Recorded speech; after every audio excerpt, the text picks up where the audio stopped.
আলাইকুম ওয়া রাহমাতুল্লাহ। প্রিয় উপস্থিতি, 24 আমাদেরকে একটি মেসেজ দেয়। 24-এর মেসেজ হলো একটি বৈষম্যহীন দাসত্ব মুক্ত নতুন বাংলাদেশ গড়ার মেসেজ।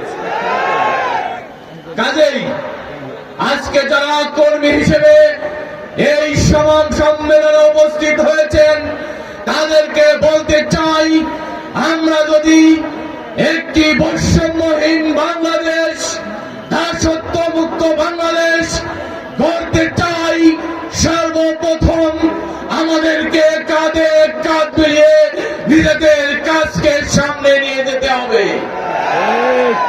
আপনারা জানেন বাংলাদেশ জামাত ইসলামী এখন একটি পৃথিবীর সবচাইতে আলোচিত সংগঠনের নাম। কাজেই জামাত ইসলামীর কর্মী হিসেবে আমাদের দায়িত্ব এবং কর্তব্য হলো সেই আন্দোলনের মূল স্পিরিটটা সকল মানুষের নিকটে পৌঁছে দেয়া। আসুন আমরা জামাতের কর্মী হিসেবে আমাদের দাওয়াত, আমরা প্রত্যন্ত গ্রাম গঞ্জে প্রত্যেক মানুষের কর্ণ কোহলে পৌঁছে দিতে চাই। এর মধ্য দিয়ে একটি কল্যাণকর রাষ্ট্র প্রতিষ্ঠার স্বপ্ন মানুষের বুকে এঁকে দিতে চাই। আপনারা জানেন 24-এর এই বিপ্লবের পর মানুষের ভিতরে এমন একটি আকাঙ্ক্ষা তৈরি হয়েছে জামাতকে নিয়ে। সেই আকাঙ্ক্ষা বাস্তবায়নে আপনারাই ভূমিকা রাখতে পারেন।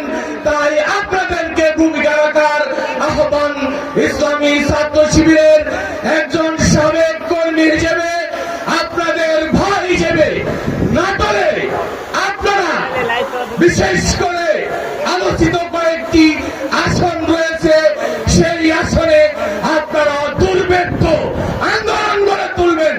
আগামী দিনে এই নাটোরেই ইসলামী আন্দোলনের পতাকা পথ করে উঠবে। আর আপনারা জানেন একটা সময় ছিল যারা দেশকে ভালোবাসার বলে উড়াইতো, তারা এখন দেশে বিদেশে বসে দেশ নিয়ে নানা ষড়যন্ত্র করছে। তাদের ব্যাপারে সোচ্চার গণ আন্দোলন গড়ে তুলতে হবে। যদি আপনারা সোচ্চার না হন, যে বিপ্লব আমরা অর্জন করেছি, এই বিপ্লব যদি ব্যাহত হয়, তাহলে আমাদের যারা বিপ্লবী ছিল তাদের কি হবে আমরা জানি না।